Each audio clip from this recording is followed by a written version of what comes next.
लीजिए सुनिए गांव कर कहनी इस कार्यक्रम की पहली कड़ी। कहानी रामू कर चतुराई।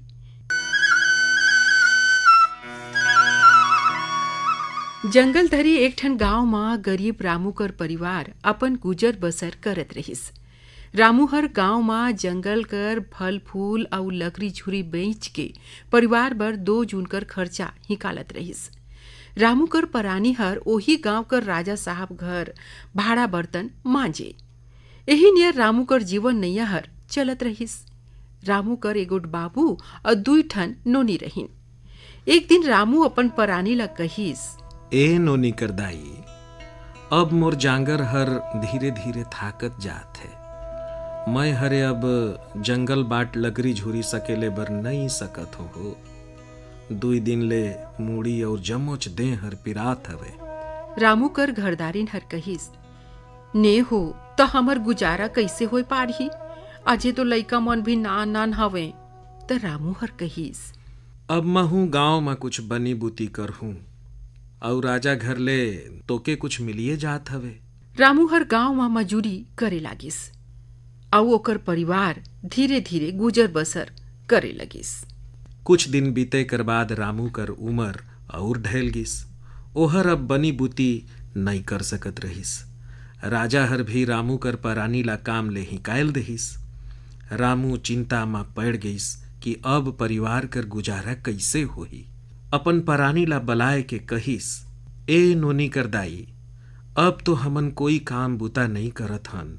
हमर परिवार हर कैसे चलही? ने हो बाबू कर दाऊ, गांव में काकरो घर ले कुछ कर्जा ले लेते त तनी दिन काम हर चल जातिस और राउर बीमारी ला कोनो डॉक्टर ला दिखाई भी देतेन।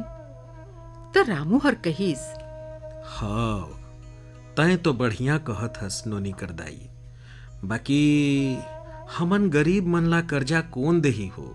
मैं राजा साहब जग हाथ जोड़ कर विनती करहूं तो राजा साहब ले जरूर मोला कर्जा मिल जाही। फिर हमन धीरे धीरे काम बूता कर के वो कर्जा ला छूट देबो।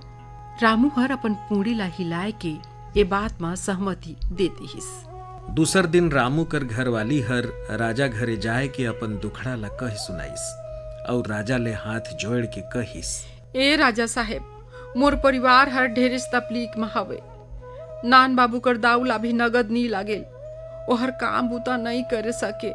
मोर परिवार ला पोसे बर कर्जा कर जरूरत रहिस। बाबू कर दाऊ हर ठीक हो जाही ना तो हमन मिलजुल कर काम करबो और राउर कर्जा ला छूट देबो। राजा हर बहुत सोच विचार कर के रामू कर घरवाली ला 10,000 रुपया कर्जा दे दहिस और कहिस, ए कर्जा ला 1 महीना में ब्याज सहित फिराए बर पड़ही। रामू कर घरवाली हर खुशी खुशी कर्जा ले के कहिस, राजा साहेब, राउर हमर ऊपर ढेरे चुपकार हवे। ए कर्जा ला हमन हालुए फिराए देबो। 1 महीना गुजर जाए कर बाद जब रामू हरे कर्जा ला नहीं पटाए सकिस तो राजा साहेब अपन संतरी ला तगादा करे बर रामू कर घरे भेज देहिन। संतरी हर रामू कर घरे जाए के ओकर से कहिस, ए रामू, राजा साहेब कर्जा कर आधा रुपया ला आजेच मंगाइन हमें। रामू हर अपन और अपन परिवार कर बीमारी ला बताए के कहिस कि मैं राजा साहेब कर घर में जाए के कुछ दिन और मोहल्लत मांग ले हूं। आज तो भैया नहीं देह बर सकूं। राजा कर संतरी खाली हाथ लौट गईस। संतरी कर गोठ ला सुइन के राजा साहेब कहिन कि ठीक हवे, इंतजार कर लेथी। 1 हफ्ता बाद रामू और ओकर परानी ला कर्जा भरे कर चिंता लगे लागिस। दोनों परानी सोच में डूब गईन कि अब का उपाय ला करी। राजा हर तो अपन सिपाही ला भेज के बंदी बनाए लेही और हमर घर ला गिरवी रख लेही। रामू हर एक बार गिस दुखी मन ले अपन परानी ला कहिस, अब का करबो, भगवान कर जो मर्जी होही ओहिच न होही। 1 हफ्ता गुजर जाए के बाद राजा हर अपन 2 ठन सिपाही ला रामू घर भेजिस और कहिस कि रामू ला पकड़ के ले लाना। राजा कर सिपाही मन रामू के घर पहुंच के कहिन, ए रामू, राजा साहेब तो के और तोर संगे तोर परानी ला अपन दरबार में बलाइन हमें। रामू समझ गईस कि कर्जा ला नहीं पटाए हो ओकरी पेशी हवे। सिपाही मनकर गोठ ला सुन के रामू हर एक ठन चतुराई ला सोचिस। रामू हर सिपाही मन ला कहिस, राजा साहेब बोलाइन हमें तो जानेच न परही, बाकी मोर नान बेटी कर तबीयत आज रात ले ढेरेच खराब होई गिस हवे। मैं तनिक ओकर झाड़ फूक और देवारी कर लेत हूँ, तब राउर मन संगे चल हूँ। रौरे मन आधा घंटा बैठी, मैं अपन बेटी कर सूपा घोंस ले हूँ, तब चल हूँ। रामू भीतरी जाए के अपन घरदारी ला बताइस कि मैं बहरी सूपा घोसत घोसत देवारी गीत मा तो के भागे कर उपाय बताए दे हूँ और पाछू महू भाग जाहूँ। तय हर पाखा ला भवारी कर के तीनों लइका मन ला और जवन जवन सामान बताहूँ सब ला धैर के बीच जंगल मा बर रोक तरी डेरा डाल देबे। कैसे करे खवे ओला देवारी गीत मा सुन के समझ लेबे। रामू हर सिपाही मंजक दलानी मा सूपा और चाउर लेके पहुंच गिस और सूपा घोंसे बर शुरू कर देहिस। सिपाही मन बैठ के देवारी गीत ला सुने लागिन। हाथा और भाड़ी भीड़ा बंधावा हो भाई, पाखा फोरी चली पारा हो माई। ओहरे मोर डोंगी बीर सातो सुइया फेंक दे बेरीन, लाटा और सातुला भीड़ा बंधावा हो भाई, पाखा फोरी चली पारा हो माई। ओढ़ना और बिछना ला भीड़ा बंधावा हो भाई, पाखा फोरी चली पारा हो माई। बाराना कोसे आहा बाराना रुख हो भाई, तेही तरी डेराना धारा हो माई।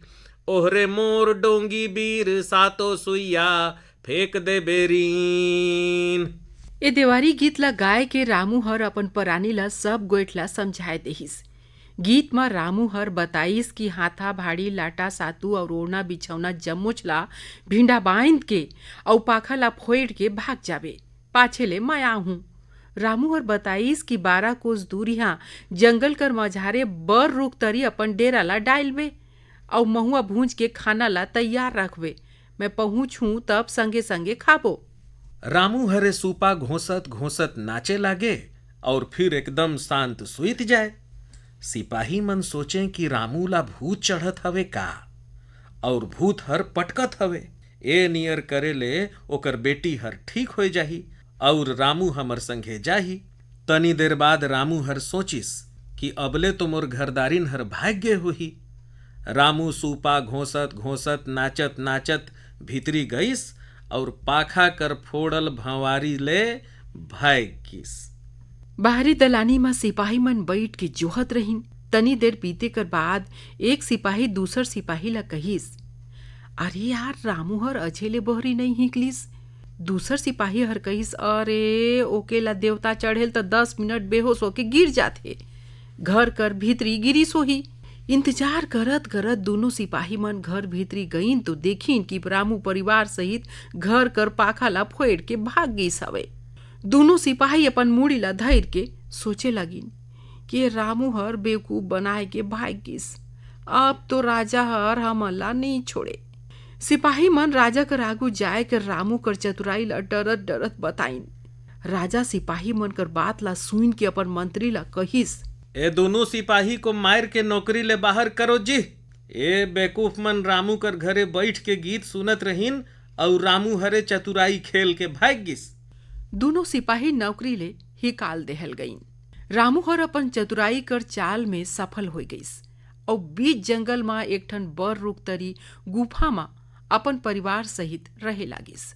रामू अब दाढ़ी बाल बढ़ाए के रम्मा बाबा बन गिस और गांव गांव घूम के भिक्षा मांग के परिवार कर गुजारा करे लागिस। तनी दिन बीते कर बाद गांव में राजा घर अकाल पड़ गिस। रामू जेहर अब रम्मा बाबा बन गे रहीस, और राजा कर दूरा में जाए के गोहराइस, अलख निरंजन, अलख निरंजन, बाबा ला कुछ मिले, घर कर सब दुख ढले, अलख निरंजन। राजा बाहरी हिकलिस और प्रणाम करके कहिस, आवा महाराज बैठा, अब मोर परेशानी कर कारण ला कह बतावा। का परेशानी हवे बच्चा?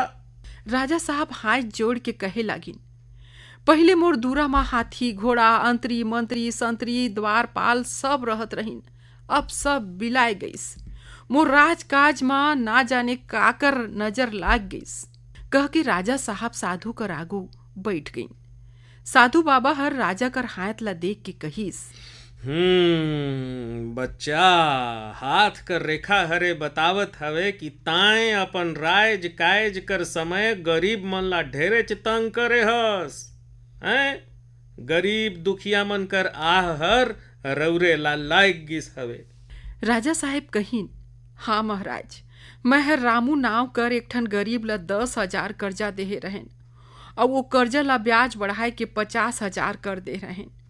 रामू अपन परेशानी कर चलते नहीं पटाए पारिस और ये गांव ला छोड़ के परिवार सहित कहूँ भाग गईस।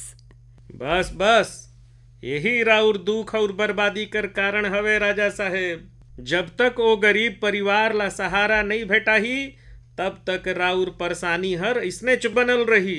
राजा साहब हाथ जोड़ के साधु महाराज ला कहीन, ठीक हवे महाराज, मैं वो गरीब परिवार कर खोज कर सहायता कर दे हूँ। राउर समस्या कर समाधान अब जरूर हो जाही राजा साहेब। अलख निरंजन। इतना कहत साधु हर जंगल बाट रेंग देहिस। रामू अपन घर दारिन ला राजा कर सब गोठ ला कह सुनाइस।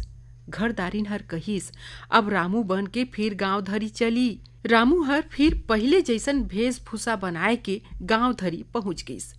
राजा साहेब हर चारों कती हाका लगवाए रहीन कि रामू ला जेहर भी देखी मोर जग ले लानही। गांव कर मइनसे मन रामू ला परिवार सहित राजा घर पहुंचाए देहिन। राजा कहिस, ए रामू, तोर सब कर्जा ला मैं माफ कर देहन। अब तुमन मोर बगान में साफ सफाई कर काम ला संभाल लेवा और तोर परिवार कर रोजी रोटी यही जग ले चलही। रामू हर कहिस, राजा साहेब, ए तो राउर कर कृपा होही ए गरीब कर ऊपर। रामू कर चतुराई ले ओकर परिवार हर सुखी हो गईस और गरीब मन ला सताए वाला राजा हर भी सुधर गईस।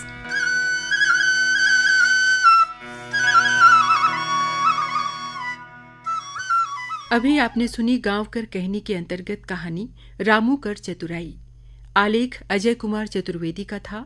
प्रस्तुति सहयोग और वाचन स्वर अंजनी कुमार पांडे और मृदुल गुप्त के। और इस कार्यक्रम के प्रस्तुतकर्ता थे प्रमेंद्र कुमार।